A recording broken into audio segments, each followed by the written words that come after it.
Good morning, everyone. Oh, are you on?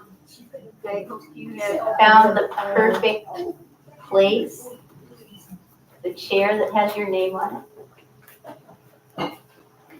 I'm sure a few more people will be coming, but I think we'll go ahead and get started. So my name is Pasha McGregor, and I'm the facilitator this morning. Our guest speaker is Annapurna Sarada, and our musician is Darby Partners. We have our sound tech person is hard at work. That's Kaimana. and various other people have helped in several ways, just doing all the advanced things that need to happen before 10 o'clock on a Sunday morning here at Midtown Center. And we are so happy to welcome back our live stream people, and so sorry that our technology failed for 2 consecutive weeks, but it wasn't within our control. It was Hawaiian Telecom and weather. So I don't know the full story, but they did send out a tech person this past week, and we're back online and hope there will be no further outages like that. We missed you. So this morning we will begin with a reading from Science of Mind magazine, and Reagan has agreed to do that.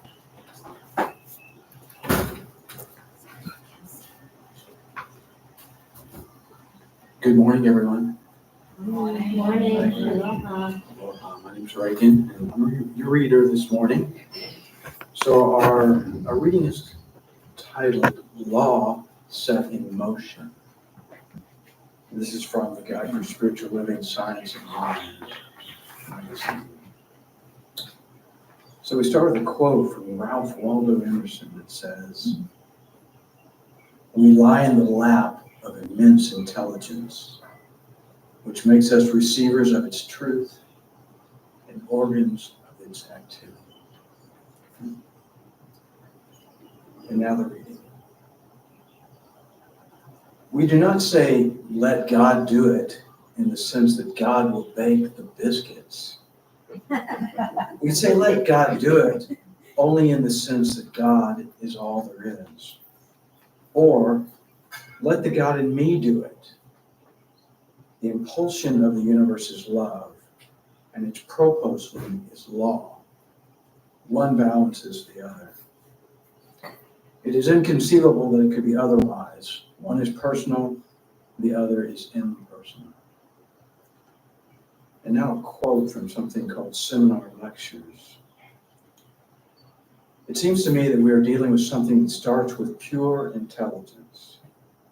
When the movement of this intelligence, which we call thought or contemplation, blends with its specialization of law through a particular phase or mode of thought, it creates, in a certain sense, the law of its own being out of the law of all being. Therefore, the law set in motion produces the result." Back to the reading. We live our lives inside an overarching higher power, a patterning intelligence working through a creative principle that guides us when we let it. But it doesn't exactly wait on us hand and foot, as they say, such as baking our biscuits or delivering our expected good fully assembled. Rather, the power leads us towards useful ingredients, be they physical or philosophical. When we pray for trust to overcome impatience or stillness to supplant anxiety, we're not immediately rendered trusting or still, but whatever we have to work on or release for these new states to be so begins to be revealed in us. We know more about ourselves than we did, and self-awareness is the highest gift, opening us both to contentment within and compassion for all of it. Okay, now we have an affirmation. I'll read it and then we'll say it again. I know there is a power flowing through my word of faith that makes straight the way before me. Okay, I'm going to say it, and you're going to say it back. Okay, I'm going back together. I know there is a power flowing through my word of faith. I know there is a power flowing through my word of faith that makes straight the way before me. That makes straight the way before me. Well done. And well done by you. We are still using our previous issue because the newer one didn't arrive yet. But I love that particular reading. And the parts where it doesn't attribute, like the seminar lecture part, those are the words of Ernest Holmes, who was the first editor of this magazine back in the 1920s and the founder of the whole religious science movement. Thank you, Ernest. Thank you, Reagan. So if you were here early, you already got to hear Darby, but now this is the first official song of the service.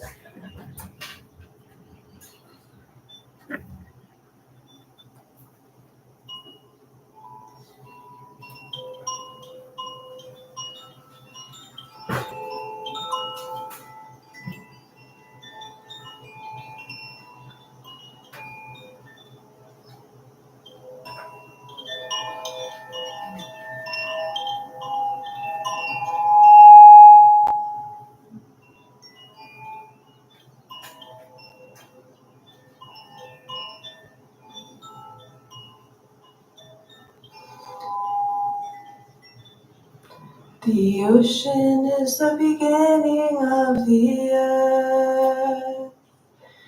The ocean is the beginning of the earth. All life comes from the sea. All life comes from the sea. The ocean is the beginning of the earth. Feel free to chant along. The ocean is the beginning of the earth. All life comes from the sea. All life comes from the sea. The ocean is the beginning of the earth. The ocean is the beginning of the earth. All life comes from the sea. All life comes from the sea. The ocean is the beginning of the earth. The ocean is the beginning of the earth. All life comes from the sea. All life comes from the sea. The ocean is the beginning of the earth. The ocean is the beginning of the earth. All life comes from the sea. All life comes from the sea. The ocean is the beginning of the earth. The ocean is the beginning of the earth. The ocean is the beginning of the earth. The ocean is the beginning of the earth. All life comes from the sea. All life comes from the sea.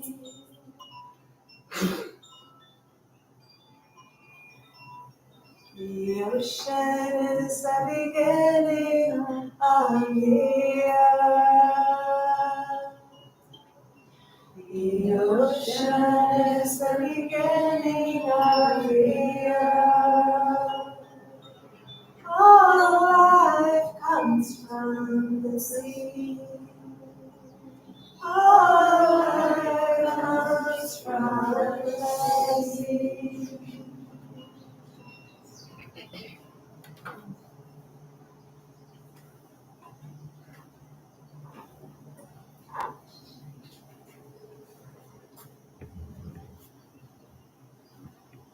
Beautiful.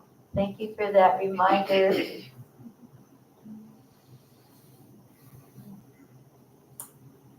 So I now have a chance to officially welcome you. You assume by this time probably most of the people who are coming are here. And I'm wondering, is there anyone here on the lanai this morning that it's your first time to attend oh, okay. What's your name? Charlotte. Welcome, Charlotte. And are you a Kona resident or from somewhere else? I'm from Anchorage, Alaska. So Oh. it's like 20 degrees there right now, so I'm very happy. Oh my goodness, Charlotte is from Anchorage, Alaska, very different climate. Glad you can be here and be warm. And I will now do my best to introduce New Thought Center, and then we will have a chance to introduce ourselves, everyone, because we know who Charlotte is now, but she doesn't know who we are. But as far as who we are as a group, I love the way Babaji Bob Kindler is like the head of the SRV organization that Annapurna represents, and he described us as the New Thought Sangha. Okay, so to let you know a little bit about the New Thought Sangha, we are a multi-faith community, as indicated by this logo that you can see behind me. If you look at the center part, you'll find the symbols for many of the wisdom traditions of the world. And we strive to provide a sanctuary of aloha for the nourishment, development, and evolution of each individual's unique spiritual path. Our history goes back to 1971, and we've been here meeting at this location in Kealakekua since late in 1999, so we welcomed the new millennium here, but we didn't own our space. That blessing came to us in 2010. It was around this time of year too. I think the final papers were signed in October of that year. It seemed quite miraculous. You know, we're in the same place, but with a different consciousness. We had to buy our own toilet paper and things like that. So, you know, it's a blessing, but also like responsibilities as well. We're connected with, we belong to an umbrella organization called the International New Thought Alliance, and we're sort of like cousins to Unity churches and religious science, which is, most religious science groups are now called Centers for Spiritual Living. And this, we kind of, in deference to our roots in that tradition, that this is sort of a connection to our past history. Okay, so that's that. And so Annapurna's been here as our presenter before, but not for a while. So I thought I would pose the question that you can respond to when it's your turn. When the microphone's going to go around, and it's just basically to complete a sentence. By the time we finish, you'll have a little bit of sense of who we all are. Okay, so the sentence is, I love, fill in the blank. So it could be an object, a class of objects, an activity, whatever you want, even a person. Okay.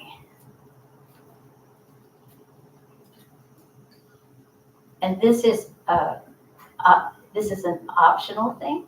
And if you want to just say your name and pass on the question, it's okay. Just hand the microphone to the next person. But My name is Pasha, and I love flowers.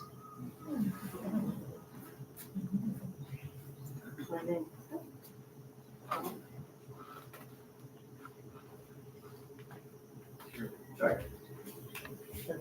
again. I think I might have had it all. Oh, there, it's on. Sorry. My name is Leah, and I love love.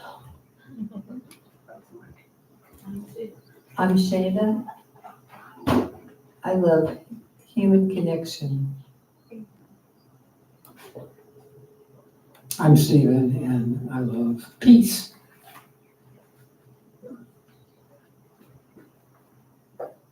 Kaimana, I love love, and I love you, and I love you loving me too. And I love everything we do, and we do it with love.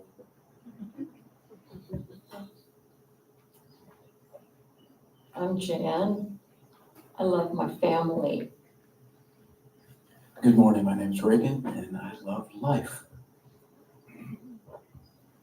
My name is Paul, and I love the spark of life in all of creation. My name is Lexi, and I love being here right now. My name is Karen, and I love my planet. My name is Jean, and I love, love, love. I'm Dama, and I love music. I'm Candy. I love color. I'm Vivek. I love presence.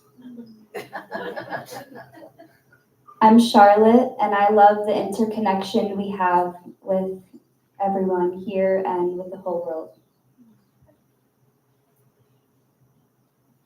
I'm Kanya. I love the Divine Mother. Margie, and I love learning about Vedanta philosophy. I'm Shelba, and I love waking up each morning. I'm Patty, and I love life. I'm Terry. I love my cats and flowers. My name is Ramona, and I'm back from Seattle and am living in my family home with my 3 mo'opunas. And I love all the spiritual development challenges that come up in my relationship with my 3 young grandchildren, my mo'opunas. I love the fact that whatever it is that I learn in high vibration form ripples out into the planet and helps heal the planet. Aloha. Aloha, my name's Chris, and I love my dog. I miss my dog. She's usually here. She's over there. So let's just say a little prayer for my dog that she's peaceful over there and not too yappy today. I love the aloha spirit that this place is generating. And being a part of it is new to me, and it's awesome. Aloha. That's Maria. I'm Rosalia, and I love all the surprises and miracles that I receive from Source each and every day. Hi, I'm Sue, and I love beauty. I think that nature speaks to us through beauty, and so I love nature photography, in addition to sustainable design and architecture. I'm Kathy, and I love people that know empathy, because with empathy, we have understanding. With understanding, we have justice, and with justice, we will know peace.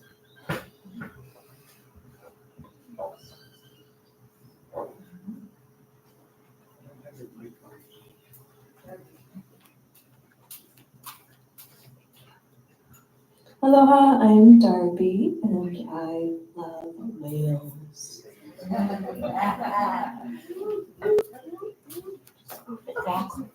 When she stops to talk, I think that's everybody.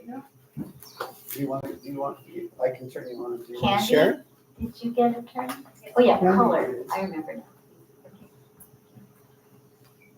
My name is Annapurna. And in this moment, I love being here and being with you all. So that means I love the Atman, the all-pervading soul in each of us. Oh.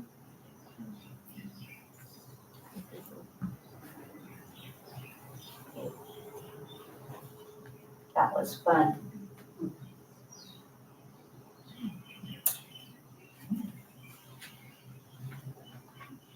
I think we get another song now. You ready, Darby? All right. And following that will be miracles.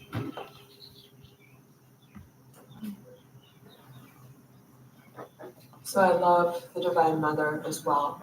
I love that you just reminded me of one of my favorite songs that I'm going to sing for you today. It's all to the Divine Mother. And I haven't actually played my harmonium for a little while because I've been swimming with whales in Moorea. But I'm going to channel that energy to you. And I know I'll do fine because I've been singing this song for like a decade. So anyway, just excuse me.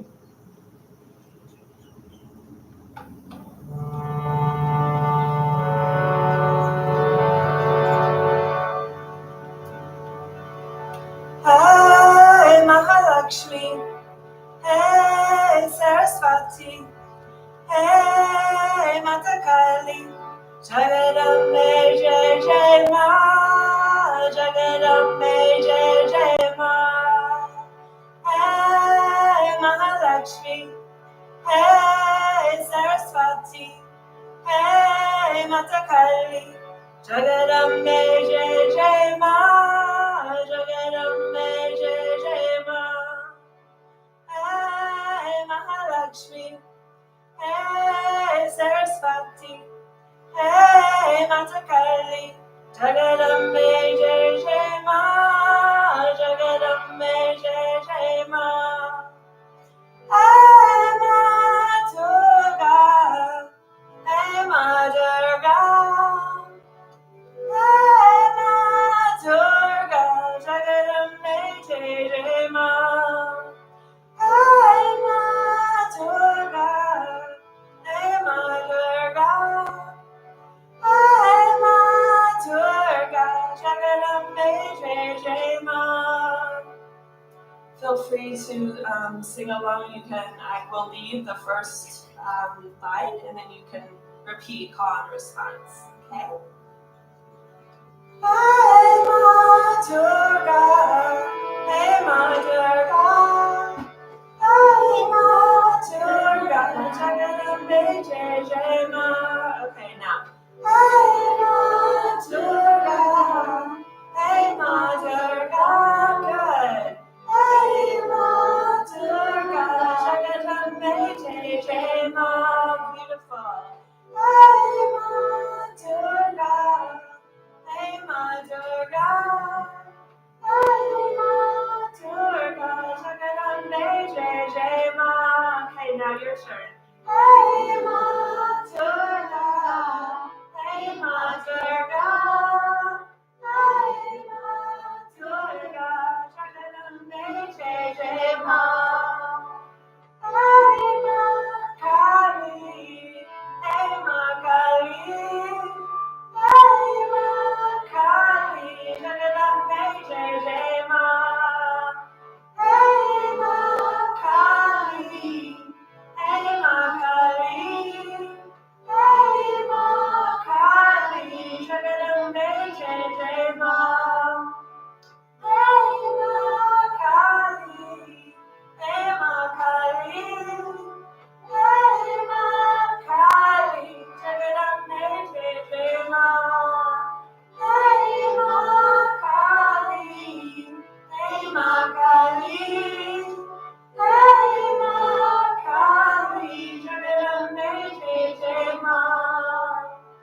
nice to have them all here.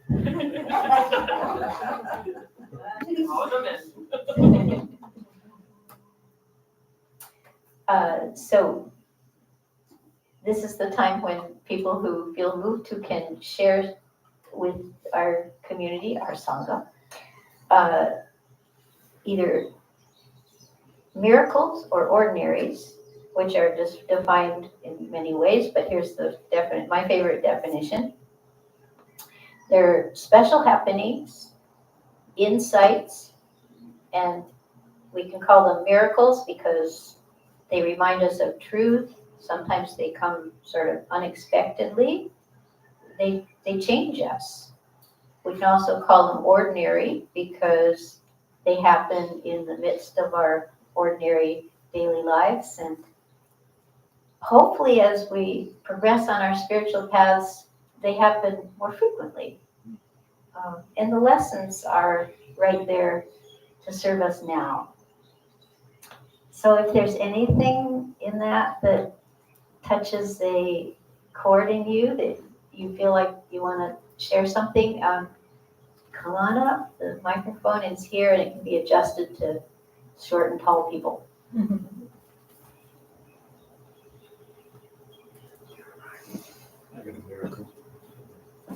Candy's on the way. Okay, so Candy and then Paul. Paul and then Candy. Oh, okay, Paul. Sorry, Candy, I didn't see it. That's okay. I can go. You're closer. And Okay, I'm gonna hold this. Too tall. Yeah, I'm gonna call this the miracle of faith. so hold it close enough to your, Okay. but not too close, yeah. Go back towards the middle. Come back Oh, towards the yeah, middle. it has to do with the Okay, position. Roger that. Okay, I'll be here. Yeah, it would have been about, I think, I've been talking about this a lot, actually, but it was been January of 1981. I was hiking to the Annapurna Range in the Himalaya there, and I had a bungalow mate, a very inspiring guy next to me there, and we exchanged books. I had Rudyard Kipling, and he gave me a book very similar to the one we're going to talk about today, and that, the fate of that, the miracle of yoga, it's I just can't say enough about it. It's been really a great way to live. So I'm just very happy to hear what we all got here to say today. So thanks a bunch. This is Ramakrishna, and it's very similar. Next up, thank you.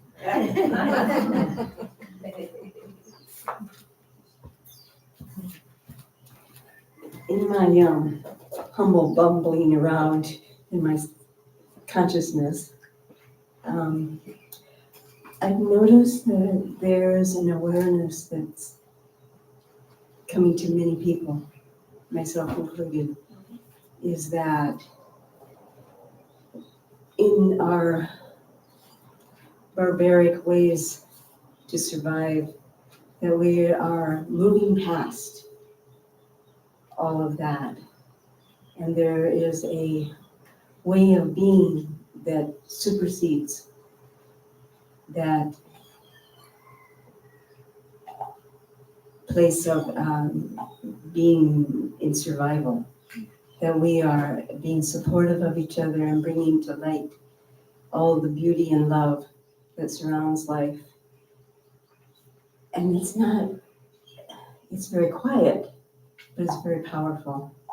And I'm noticing it more and more, as I think most of us are.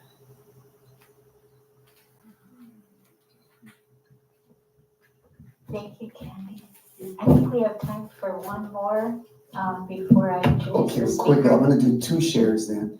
Because I want to piggyback off of what Candy said is, recently we did a future life progression work. We did past life and then we did a future life. And everybody at the future life progression, like nobody talked about the technology, what was gonna be around us in the future. What everybody talked about was that in the future, we are all supported, we are all living from a place of feeling connected and able to live our best life. Recently, work wasn't going so well. It's been a low season. We've had a lot of tours canceled. And so I got the sense that like, well, I'm gonna need another job. And so I thought, okay, Spirit, I need something else to do to bring in some more work, to bring in some more money. And literally I went on to Craigslist, and an hour earlier, a posting had been made for a tour guide at the abalone farm. So I just got hired at the abalone farm, and it's kind of cool because it's like, well, they're getting like 30 or 40 people a day that I can then tell about the food tour and vice versa. So it feels like a really perfect fit. And it just felt like at the moment that I was thinking, I need a job, they were like, hey, we need somebody, and it just boom. So just acknowledge you. What was your second one? That was my second one. Yeah. Wow, wonderful, thank you.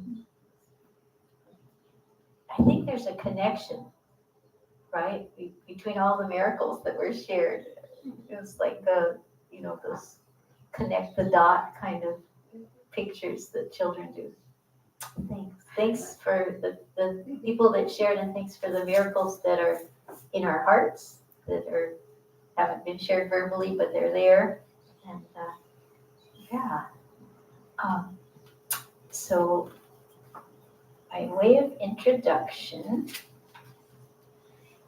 I'm going to read a few words that originally I was prepared to introduce Annapurna the last Sunday of August, but that was when Hurricane Hone made its appearance on the Big Island, and it was stormy enough here that we moved the service into the indoor room, which we haven't been obligated to do for a long time.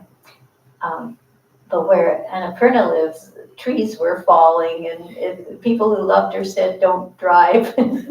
So we rescheduled her for today, and here she is. So she is the administrative head of the Sarada Ramakrishna Vivekananda Associations. So that book that Paul was mentioning, that's the middle one, right? Ramakrishna.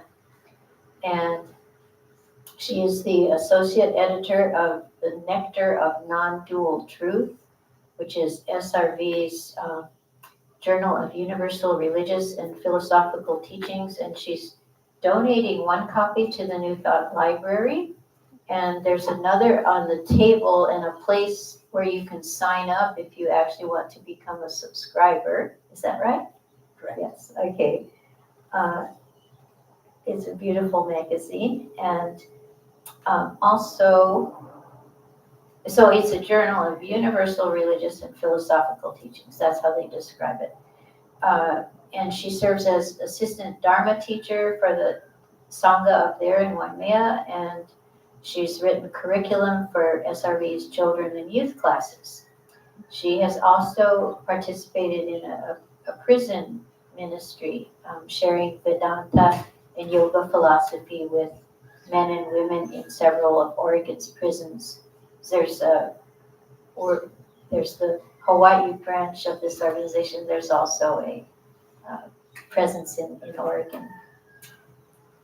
In 1988, Annapurna was initiated into the Ramakrishna lineage by revered Swami Aseshananda.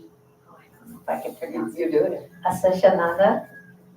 Okay, a monastic disciple of Sri Sarada Devi, the wife and spiritual consort of Sri Ramakrishna.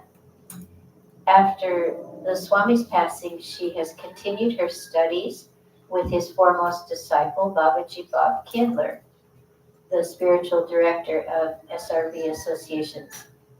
And Babaji Bob Kindler has been a friend of New Thought Center for a very long time, because I found this paper about a concert, November 23rd, 2003. And it lists,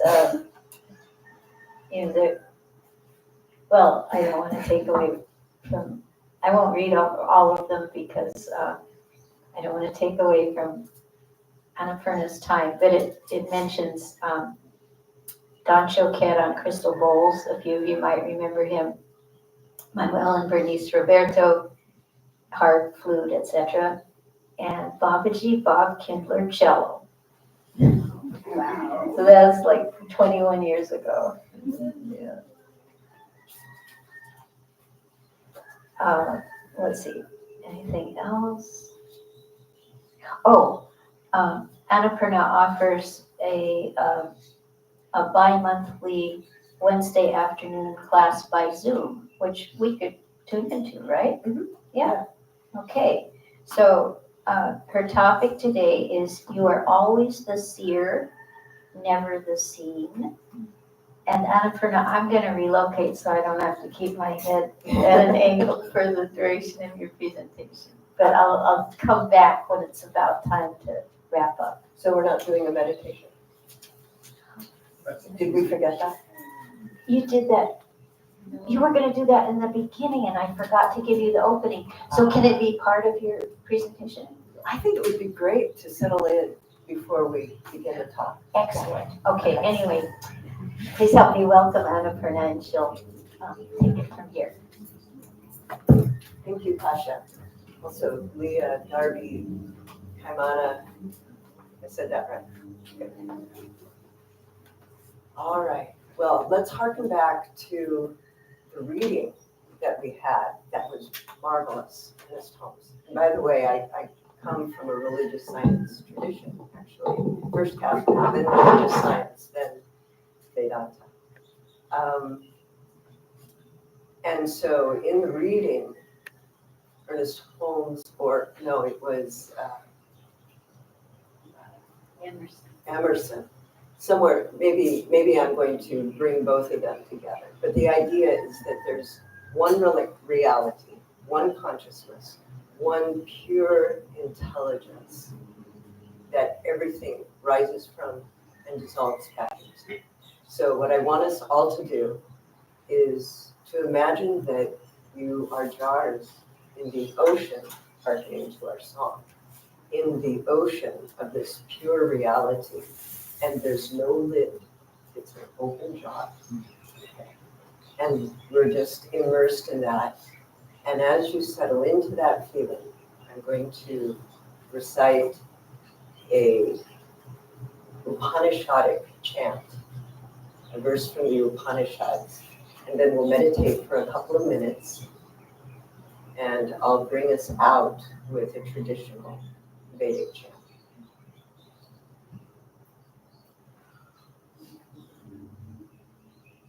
Om Adihi Sa Samyoga Nita Hetu Parastri Kaladakalopi Drishna Tam Vishvarupam Bhavabhutamitu Devam Svachatastam Pasya Purvam Om Shanti Shanti Shanti.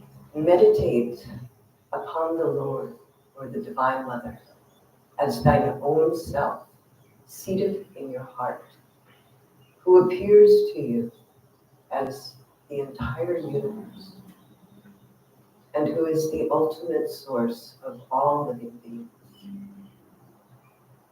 Recognize that one as the primeval cause of the relationship between consciousness and matter, and who is the partless divine entity transcending past, present, and future. Om peace, peace, peace.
Om Bhur Bhuva Swaha Tat Savitur Varenyam Bhargo Devasya Dhimahi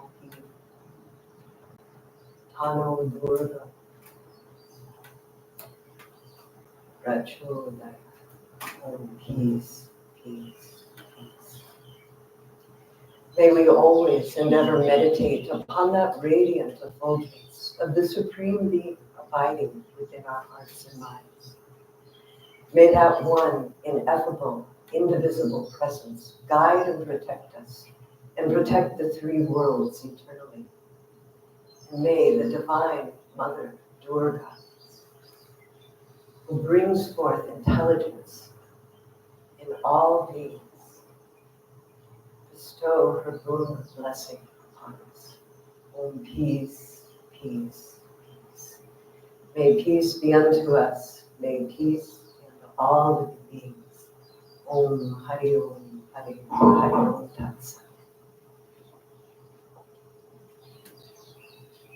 I'll let you in on a little secret right now. I put together 2 different Gayatris. We've been chanting the names of the mother and doing the Gayatri to Mother Durga.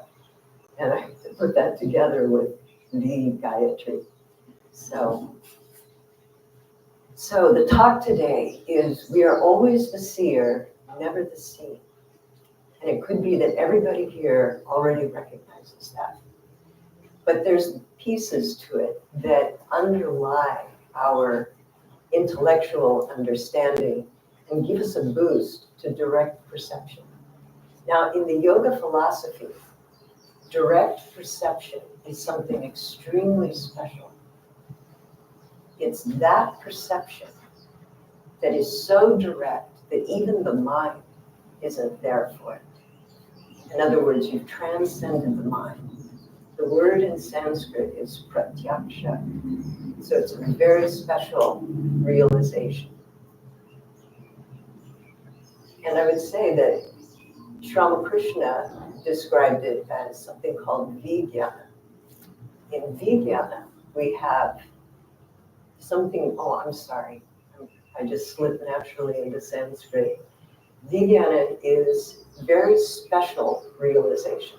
So we have knowledge, and before knowledge, we have ignorance. And here, when we talk about knowledge, it means that knowledge that leads to liberation, that leads to God realization.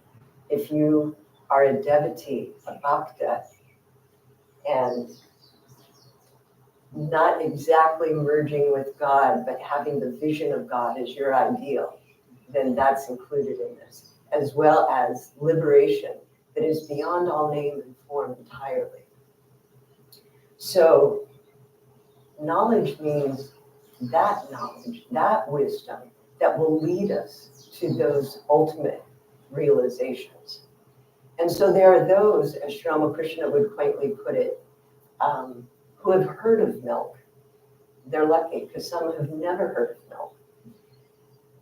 Some have heard of milk, but some have tasted it. So that would be ordinary. It's not exactly ordinary. That would be realization, where the mind and the intellect is still there. I have tasted it. But that one who has not only tasted it, but can share it, for whom they own a dairy. Okay, that would be the very special realization that transcends the mind.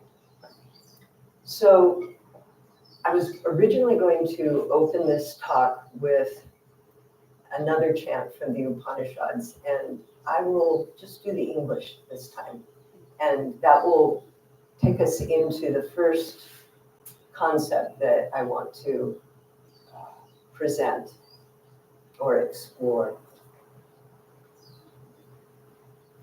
Oh. There is peace in the heavens.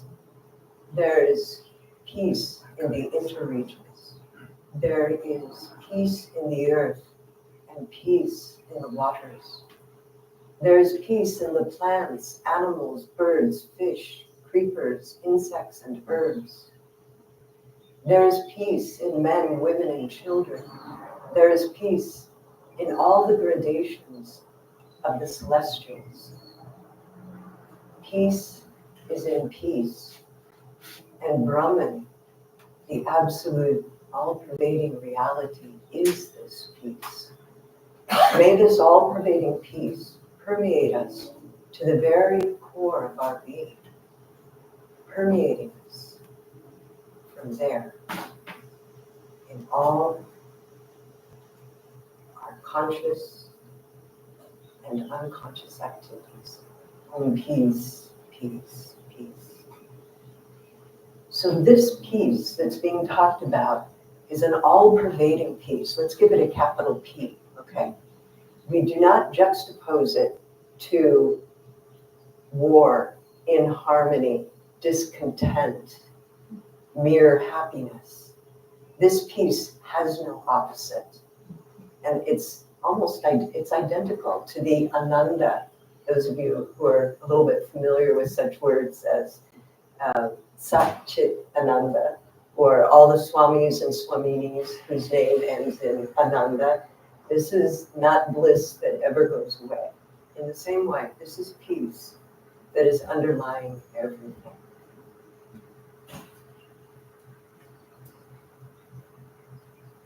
So if it underlies everything and it permeates everything, that means it is all pervasive. So what does all pervasive mean? I mean, it sounds like I just described it, but let's dig down a little bit deeper. Let's say that I do, have a glass of water. And this glass of water is in space, or what we say in Sanskrit, it's in Akasha. We're all here in Akasha. Now, it's not space the way the Western science talks about space. In that kind of space, it actually, based upon gravity and other things, can be altered, can be condensed, can be shifted, all right? Akasha in Sanskrit and in Indian wisdom does not ever get affected by anything. So I have this glass of water and I'm going to move it from here to here. And the space is not wet. Okay? And you could say the air's not wet, but there's air in here. If my finger were space and I went like this, there would be no wet.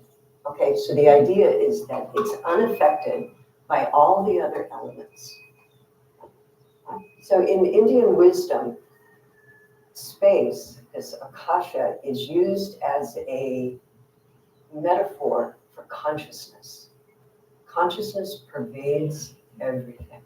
Not the consciousness that we use to think, but the consciousness that is pure awareness.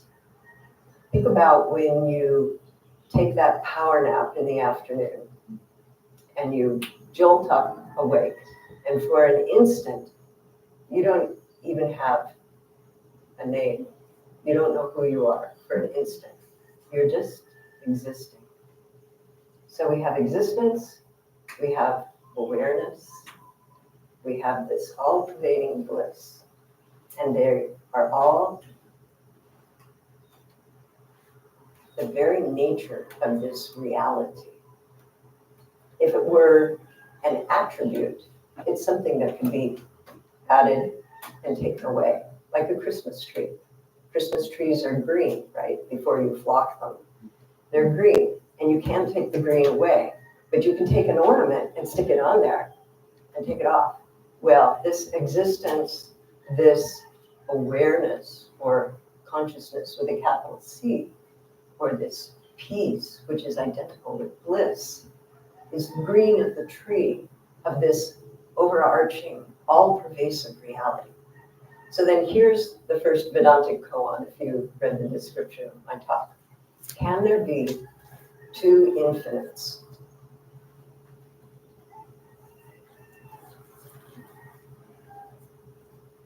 And this is what Indian philosophy says, and what the seers have realized, is that no, there cannot be two infinites.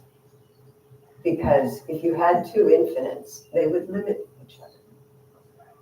So when we say that time is eternal, we're talking within relativity, okay? And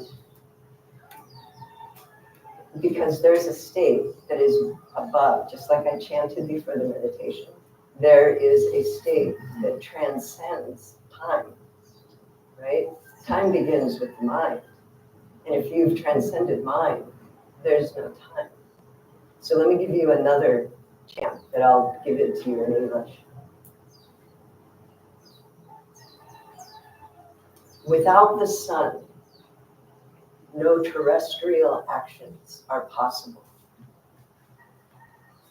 Yet the light of timeless awareness allows the sun its moment of glory. That inner radiance, vast and conditionless, illumines the corridors of mind and senses. And that light am I, pure and boundless, attributeless and free.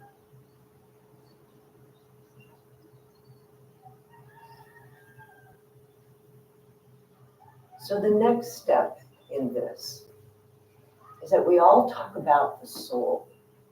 In India, we call the soul, capital S, the Atman. Now, when I first came to Vedanta, I didn't know about this all-pervading soul. I thought about soul as something that exists even after the body dies. And it goes to heaven, and maybe it comes back and reincarnates, and back and forth like that, right? Until maybe something else happens. And the Christians talk about, you have this life, that you have this soul, and when you die, the soul goes to heaven, and some of them think the body does too. So we call that the mind, the subtle body. Is there something wrong with my mic? Yeah, it's just a little low, so you have to turn it on. Oh. Keep it closer to your mouth. Oh, okay. All right. Can you hear me better? Oh, I wish you had raised your hands. Am I too loud now? Keep it close and just, you don't have to talk so loud. Okay. Okay. Oh, I'm so sorry. All right. Mine. So Yeah. mine got blown. Right. So this soul with a small s, we think of as the subtle body.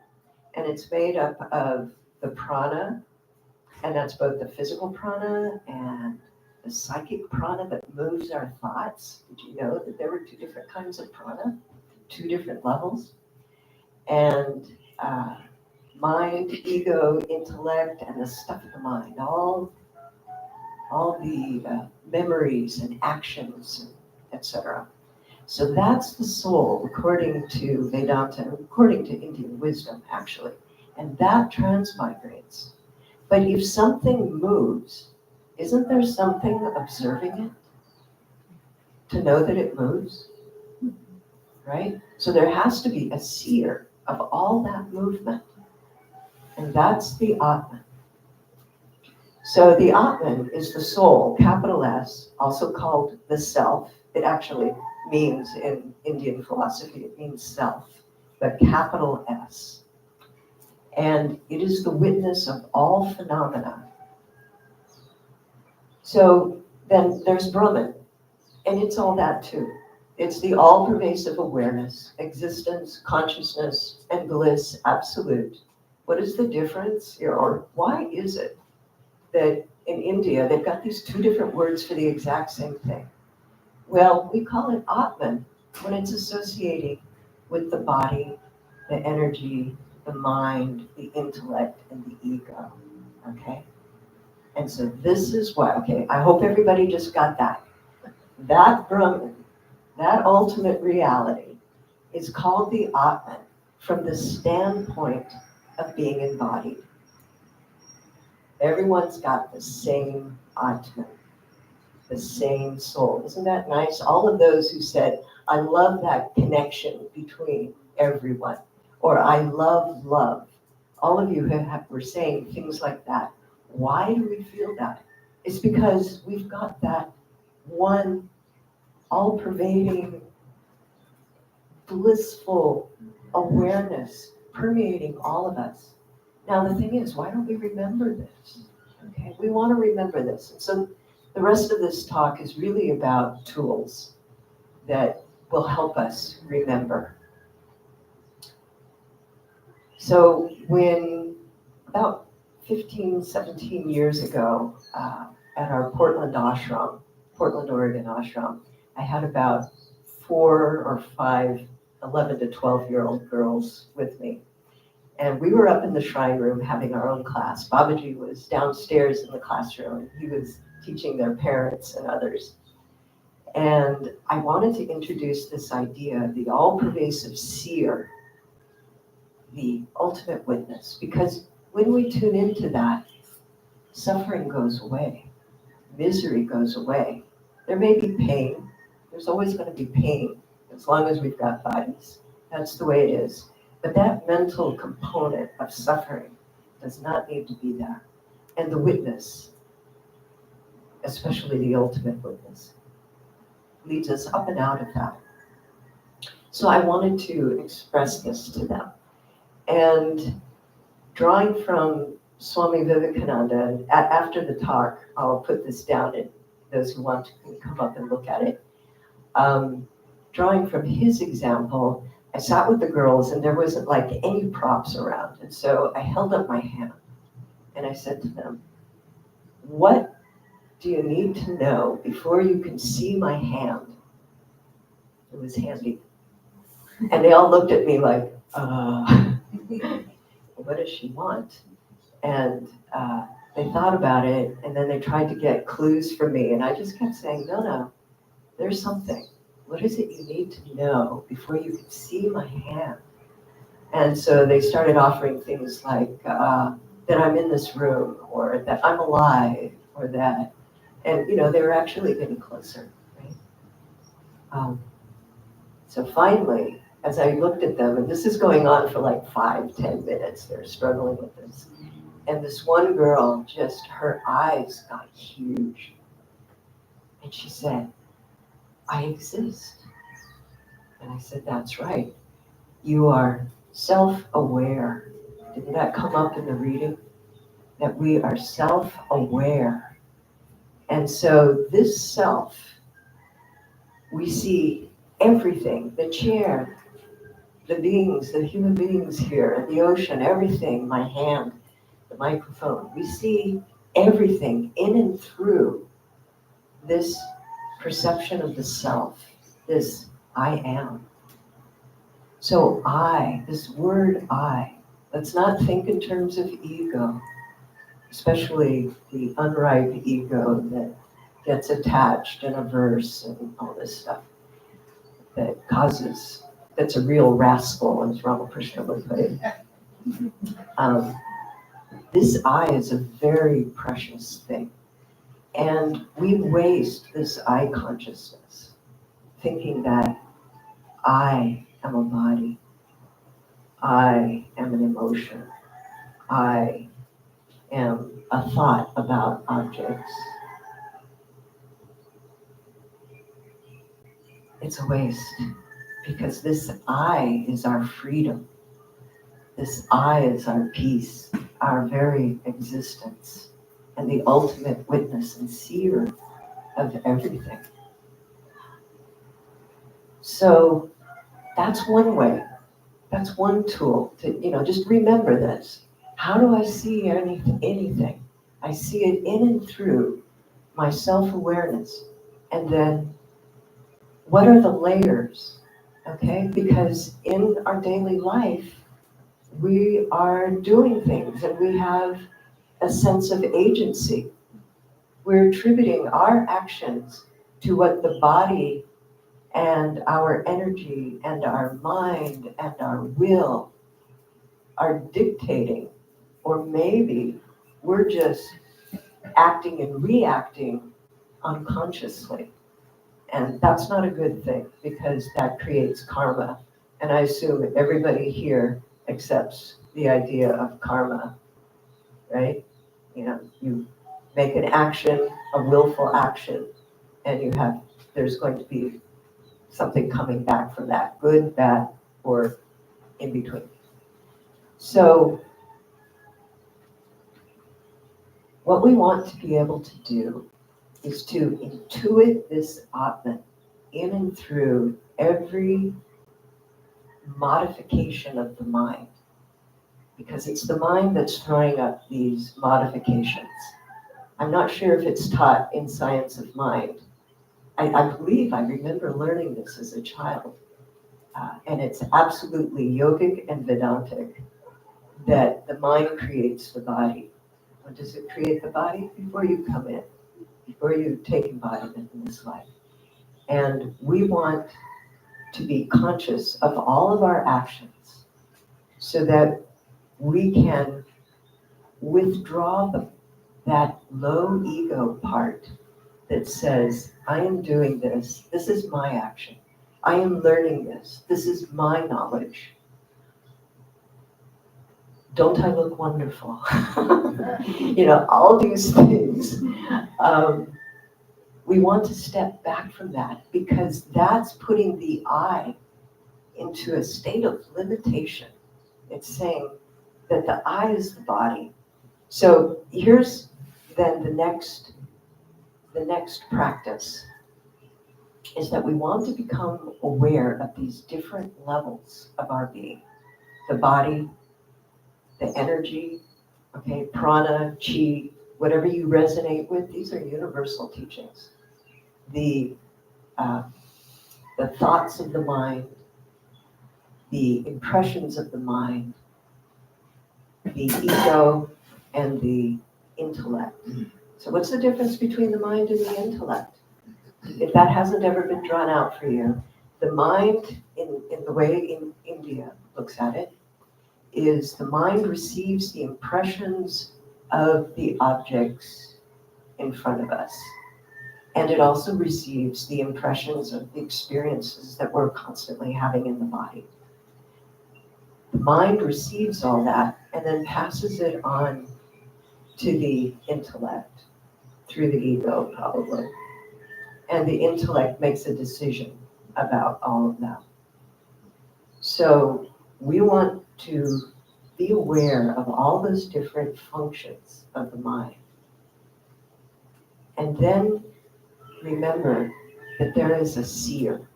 So the father of yoga states very, very clearly in the Yoga Sutras that the problem, the cause of all suffering, is that the seer has been confused with the seen. Think about it. We always laugh when somebody says, oh, my car, somebody backed into it yesterday. And I'm so upset, right? Well, they think they're their car, right? We all laugh about that, right? Unless it happened to us. But that's what's going on. We're temporarily identifying with a car, right? Well, we do it with our bodies all the time. We see our body this way. We also see it in the mirror. But we're also getting sensations through the body all the time. Interior, you know, whether it's cold, hot, etc. And we're saying, I'm cold. How can I be cold? Right? And then something happens and it makes us happy. You know, what is that? That's the mind and the ego reacting to something pleasurable. Something that when it stops happening, you'll be unhappy about. Right? So, why do I want my I relegated to that? To the emotions of the mind? Wouldn't it be better to be back? Now, this is what we call discrimination between the real and unreal. And I believe your name is Vivek, right? Yeah. So that's what this is about. When I say real and unreal, that means the eternal, the real is the eternal and unchanging, immovable reality, back to Brahman and Atman. Okay? And it's only because there is something utterly immovable that we can perceive even the most subtle movements, even with augmented senses. There's always got to be one stable reality that makes it possible, that is there to be the stage for the dance of the universe. So this I has to be disconnected. Now, that might raise a red flag for some of us here. Oh, if I do this disconnection with the seeing, well, what does that mean for my family? What does that mean for my work? How can I work if I don't have this identification or some little bit of attachment going on here? How can I love my kids? Well, the thing is that this is an all-pervasive reality that's identical with love and bliss and peace and awareness. And the more we do this detachment, the more we get to that oneness. And so then we have this great statement out of the Upanishads that says, it's not for the sake of the child that the child is loved, but for the sake of the Atman. And it's not for the sake of the spouse or the partner that they are loved, but for the sake of the Atman within them. So this detachment is not callousness, and it's not becoming a stone, okay? It's really the path to unification and the ability to serve all beings as God, which is something that Sri Ramakrishna came to teach about, and Swami Vivekananda finished. So I think on that note, I have to bring this to a close so that we end on time, but there's a few minutes for question and answer if anyone has. Annapurna, so that our live stream audience is aware of what the question was, either you have to paraphrase it or the person has to speak in the mic. Let's pass the mic around. The better you keep, well, okay. Oh, okay, so she had a question. Stephen will be here helping. Okay, thank you, Steve.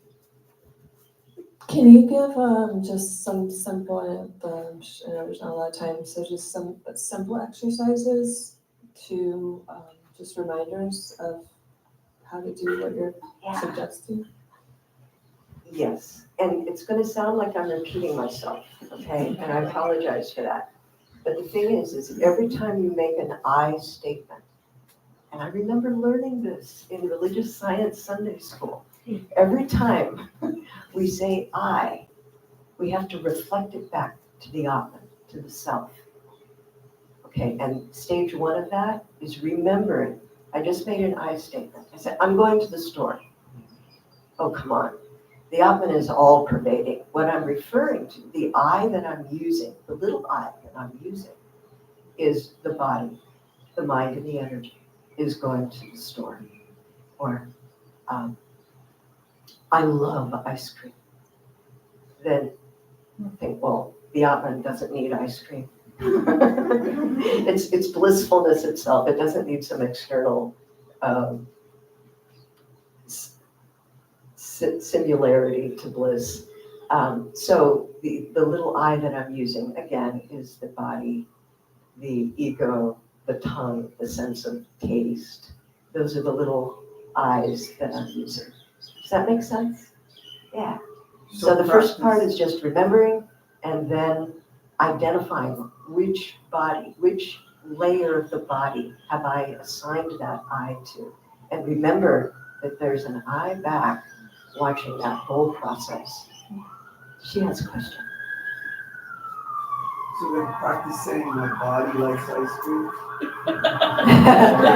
Well, but that's not exactly right, because don't you sometimes eat ice cream when you know it's going to give you a stomachache or make you restless? So my tongue likes ice cream. No, your tongue has no sentiency. The mind is not sentient either, but it reflects sentiency more. So the mind and the ego are reflecting enough of Atman in this way that generates a thought and is then sending messages to the body, including the tongue, Right. saying, you're going to enjoy this whether you like it or not. Well, what's the right way to make a But statement? can we have somebody? Oh, I see what you're doing. Yeah, I would say, yeah, you can say that. That's fun. Yeah. My mind and my tongue want some ice cream. I know I sometimes eat ice cream and I know my stomach doesn't want it, but my tongue does. Hi, so I'm Charlotte. I'm new. I have been reflecting a lot. I'm taking care of my 86-year-old grandma, and I'm her namesake, Tushuk. I'm in Yak. And I've been thinking about these cycles of life and death, basically. But I'm still letting go of a lot of ancestral trauma, and with that comes like guilt of choosing yourself, I guess. And so I'm wondering if you have any tips on letting go of guilt in this way of thinking. I'm going to give you the big way first, and then hopefully that will filter into the little ways, okay? Okay. The big way is that you were never born and you never die. And your ancestors were never born and they never died. They were always the self. And as the self, they were always okay. As the self, you were always okay. Absolutely safe, blissful, eternal. And so the trauma, granted, resides in the mind, and it reflects out into the body and the emotions. And yes, you will have to face that. But if you face it as the seer, it will become more and more like the chapter of a book. And you can just turn the page. Okay? Thank you very much. Do we have time, Pasha? One more. While we're doing that, I'd just like to say I love the wordplay between the words seer and seer. It's like they're even spelled the same kind of. Like, who's the seer? I'm seeing, and a person that's a seer. Uh-huh. That's right, the seer. Then there's the ultimate seer. I've noticed on the board it's got Atman, which is the soul self. But the third line, which says subtle body, also says soul. Yes. And ego and transmigrates. Can you give me how does the Atman relate to the subtle body? It encompasses it and permeates it. The subtle body, notice that soul, it's the transmigrating soul, and it's lowercase, whereas the soul with Atman is uppercase, okay? So there's only one reality. And so the same Atman that is the ultimate witness and seer of everything, which is identical with Brahman, ultimately, is being, pardon the expression, no, I'm not going to use that. I was going to say dumbed down, but I don't want to say that. It is expressing. Now, is it expressing consciously or unconsciously? And that's the problem. If it expresses, it's pure consciousness. Unconsciously, to say, if it's expressing unconsciously, that means that we are not consciously aware of it. We're living in our mind, in our intellect, and we're not aware of it being the source of our I-ness. Does that make sense? We always want, that Atman is the one self, and it appears to us as a subtle body. It appears to us as a mind, as an intellect. but those are limits on it. You know, we have imagine the whole ocean without any boundaries, and then you sink that jar. Remember our meditation? You put that empty jar in there and it fills. And we're just playing with the water that's inside that jar. But we are the ocean of consciousness, ultimately. I hope that helps. Well, thank you. Thank you, everyone. Wonderful, wonderful teachings.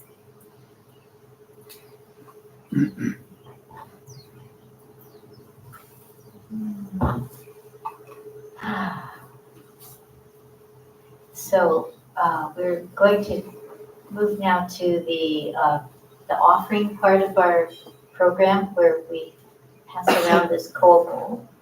And if you're able and so moved, you can put something in it, like money or check. If you don't happen to have that form of abundance with you, just put a little bit of your prana, your love, your energy into the bowl. And while that is happening, Darby will be making some music for us. Are you ready?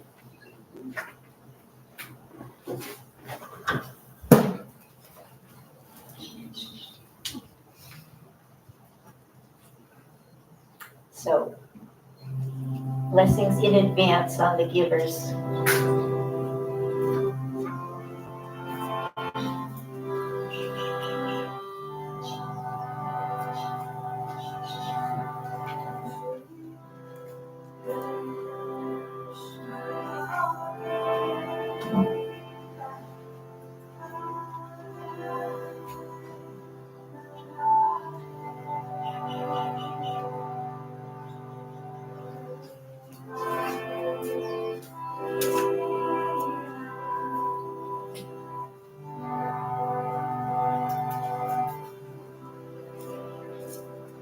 Jai Shri Krishna.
O sweet Lord, who is merciful and compassionate, O sweet Lord, stay with me, protect my heart now and throughout all eternity.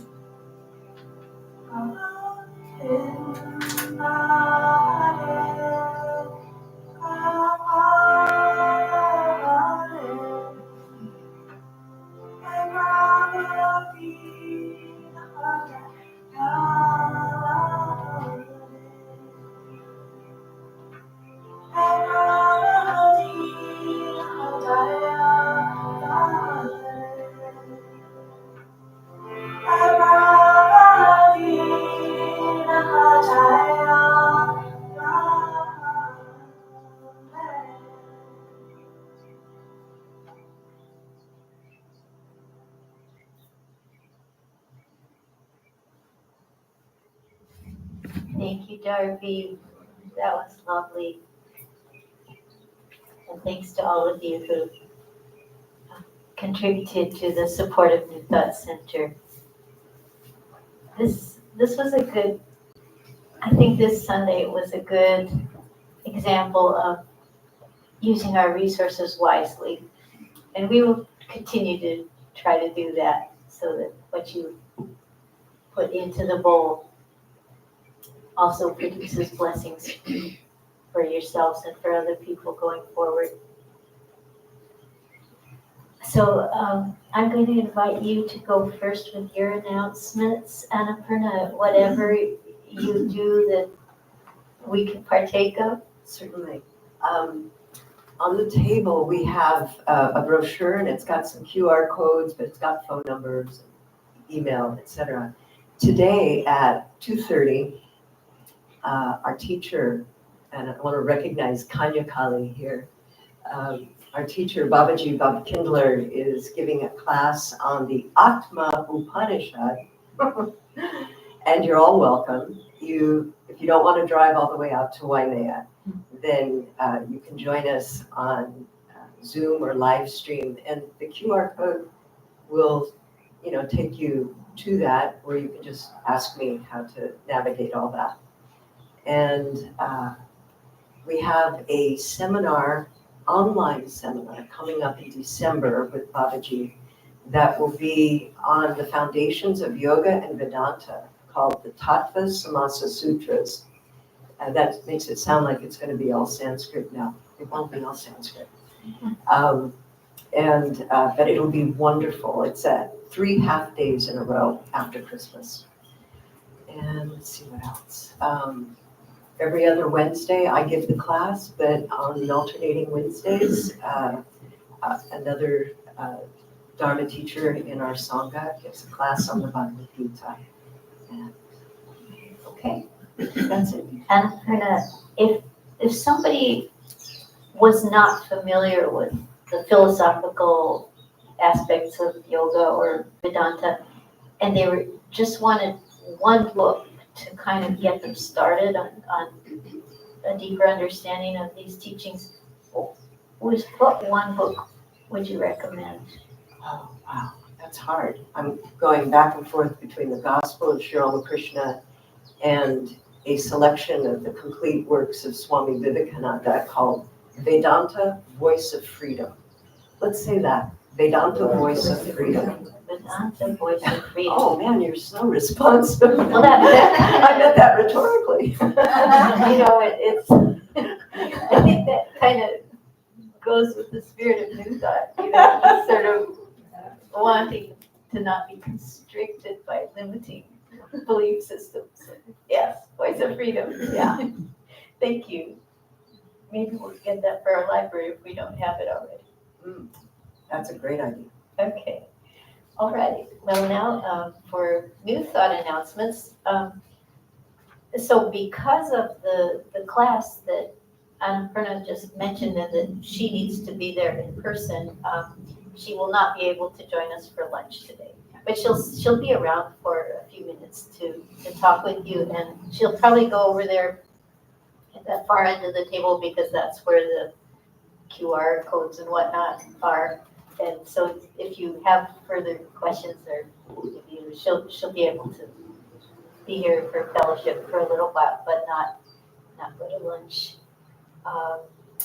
Looking to the future,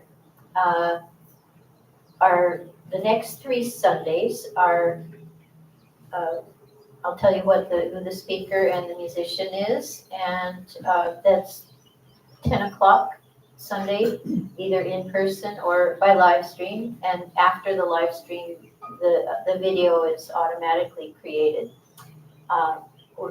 We offer free childcare, but we need the children.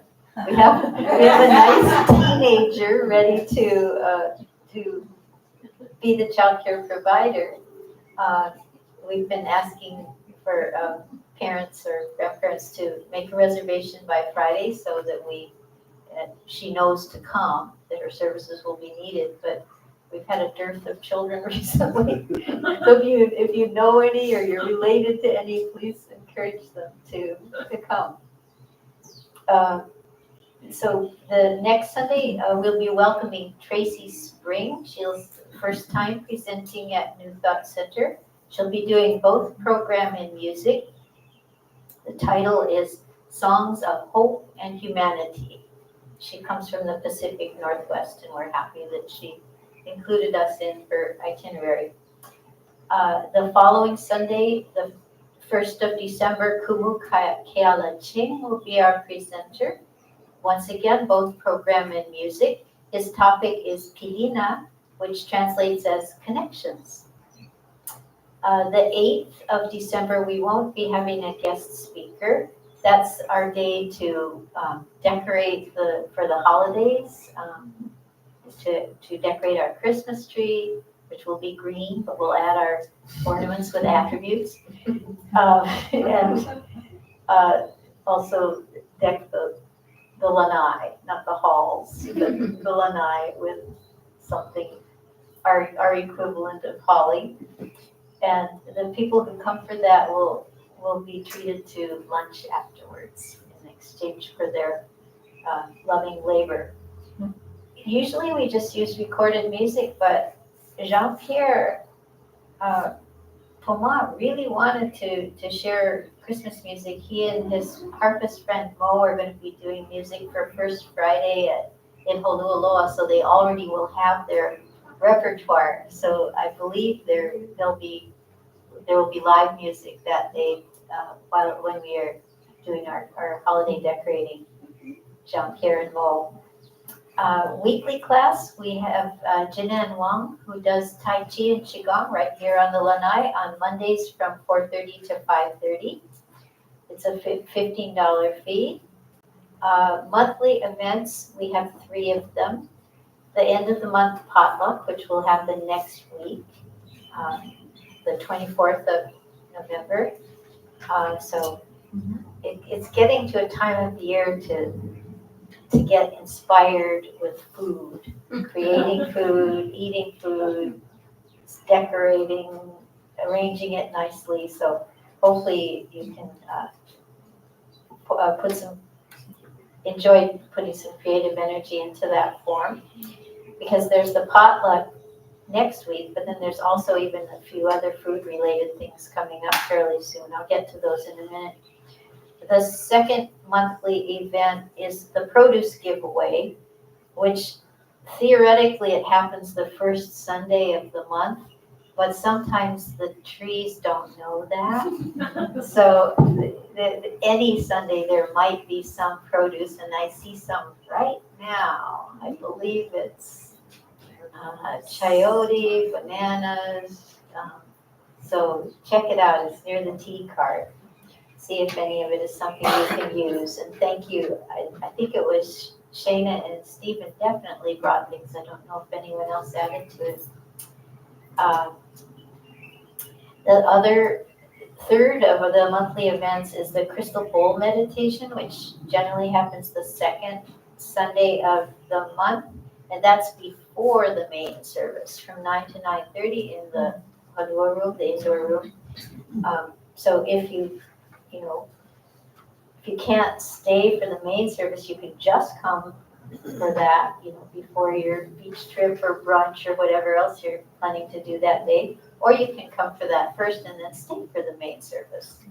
Anyway, the next one I believe will be the 8th of December, the same day as the decorating. The special events on our calendar in the rest of November, we've got Tracy Spring, the speaker next week will also be doing a workshop in the afternoon, a songwriting workshop. I think she's calling it Songs I Wrote or Wish I Had, or something like that. She invites all levels of, people who are serious, successful songwriters and people who are aspiring and have never actually written one yet. But if you have either a song you wrote or a concept for a song, she invites you to bring that, because that'll give something to work with. And that will be from 2 to 3:30 in the Honua room with a suggested donation of $30. And there's a flyer with more details on the bulletin board. You can see it on your way out. Then the very, very next day, the Monday, the 25th of November, is the Interfaith Thanksgiving concert starting at 6 o'clock at the Lutheran Church. And for the first time in, I think it might be 5 years, we have a New Thought choral group participating in this. It's just a wonderful event that many different faith communities participate. And it's kind of like we're usually all in our own little tents in different places in West Hawaii. But on that occasion, we come together, and it's really quite wonderful. And I'm so happy that we had enough people this year, and we started planning early enough that we could participate. And Pomeikai took the lead on this. And those of you that are here this morning that are part of the choral group, could you raise your hands? Yay! And so the rest of us, let's support them.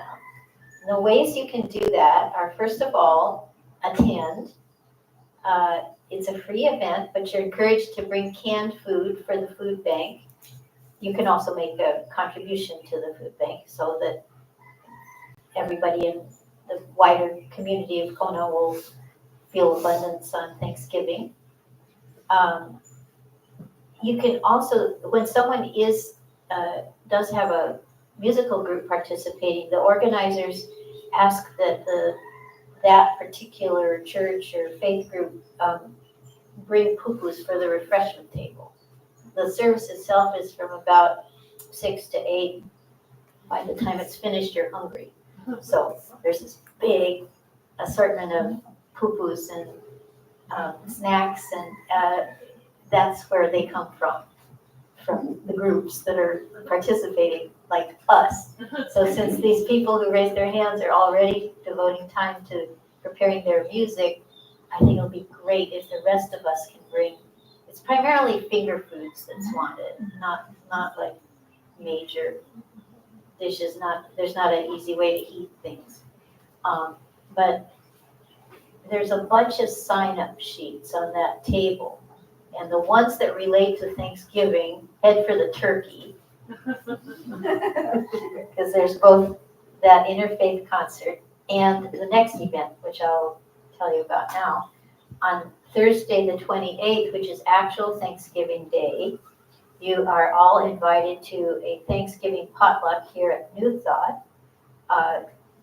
It'll be a 3 o'clock midday meal. And we will intend to assemble around 2:30, get it all on the table, and do the blessing and whatnot, with the intention to begin the meal at 3 o'clock. Everyone is invited. If you have friends or relations that don't normally come to New Thought, that's okay. It's a great opportunity. We kind of realized a few years back, a lot of us don't have our family here, and so this can be your spiritual, join your spiritual family for this special holiday meal. And it'll include, New Thought will be providing the main course, the turkey and the turkey alternative for vegetarians. And then the rest of us just contribute, whatever we want to. There's also invitations under the little pyramid next to the turkey. You could take a written invitation and that you can, for your own reference or to share with someone else. And the sign-up sheet, if you know what you want to bring for the potluck, you can add that to the sheet that was started last week, and also indicate if you're available to help with either setup or cleanup. Okay, so that's the 2 food-related things. No, 3 counting the potluck. Yeah, okay, so that's all the things that relate to food. But maybe there's one more. On Saturday, the 30th, the very last day of November, we'll be having a holiday bazaar, which is a fundraiser for New Thought Center. We did it here last year and at a different location a prior year.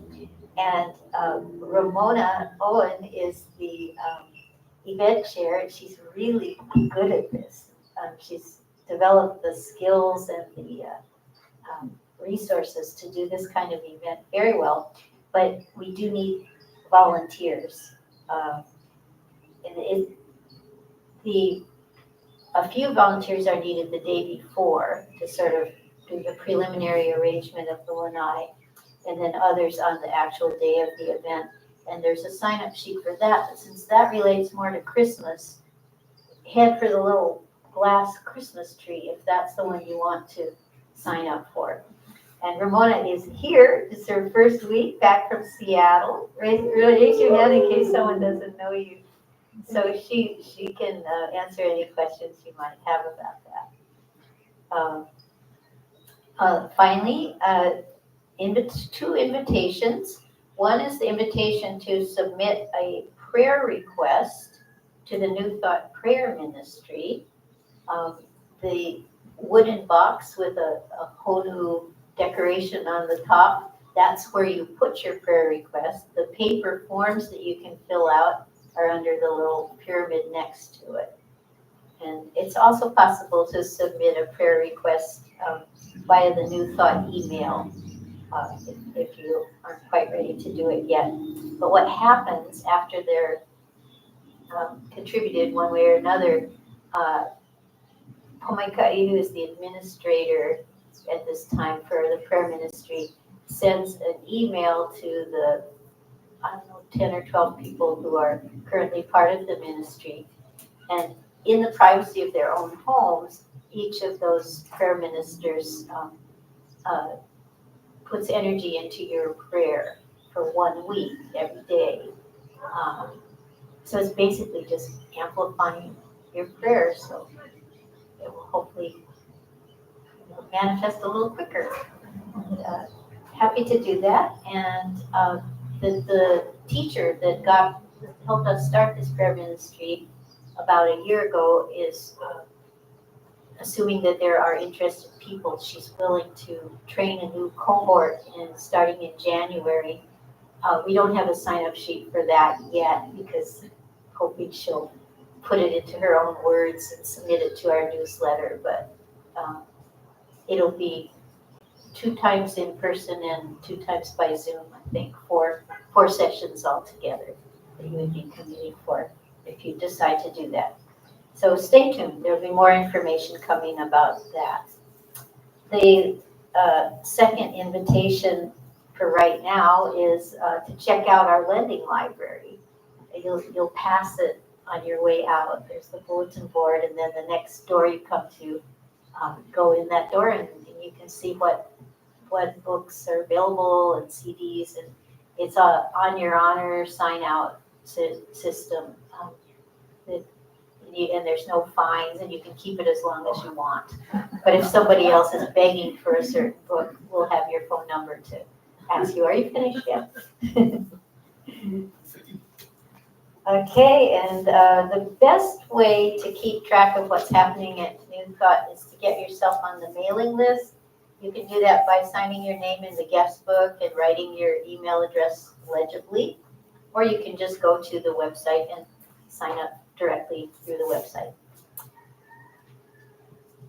Terry, is there any hot news, any fast breaking events that I didn't mention yet? Okay, very good. Okay, well, I think, oh, excuse me. Can I just stand up for a minute? To tell more about the Bazaar? Yeah. Two couples. Yeah, but, you need the mic. Where to go? Stephen has it. Okay, yeah, and stand here because there might be someone watching on live stream, but that will be here soon.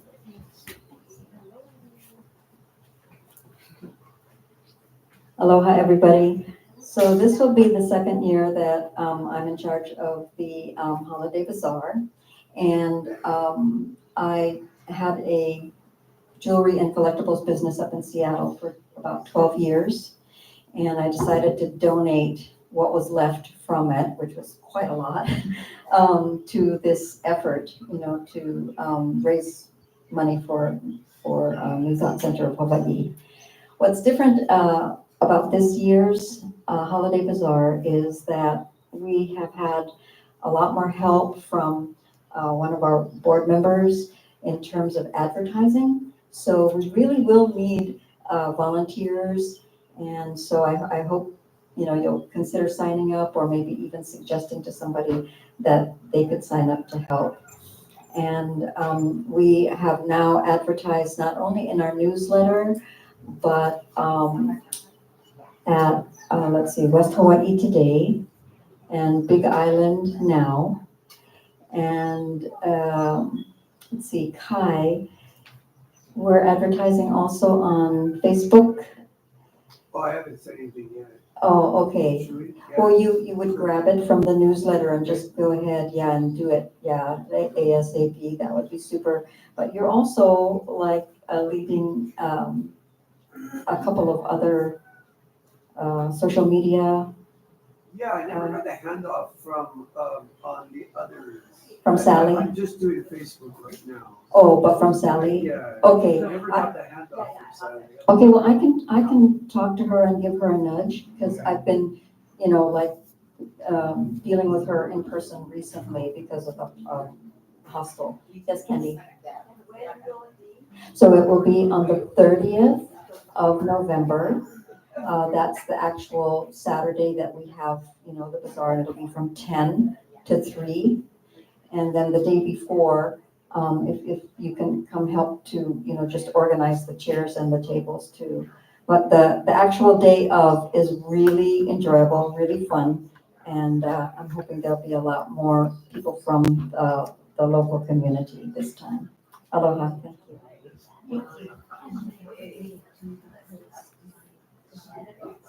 Okay, well, our final experience is we gather in a big circle and we sing Hawaii Aloha, and the lyrics are both on that side and 2 of them on this side if you don't have it memorized, otherwise you can hum. If you do come to the interfaith service, I'm pretty sure they end with this song. So it makes you feel good that you kind of somewhat know it, because so do all these other people. It's a very big circle.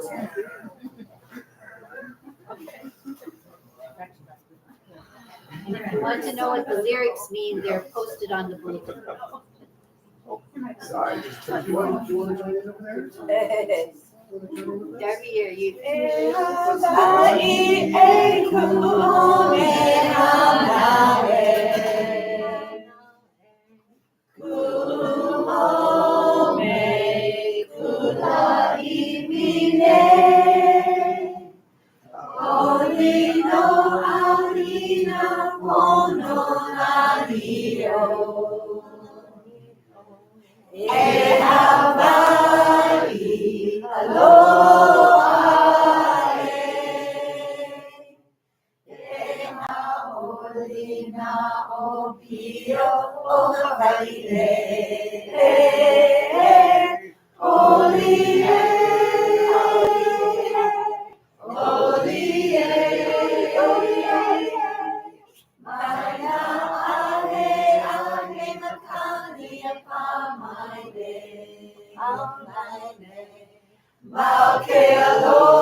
Mauke aloha, aloha mai.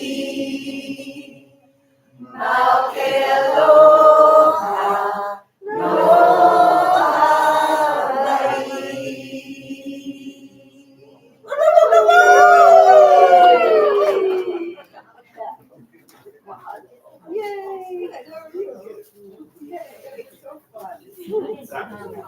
Oh, good Takuma's with us.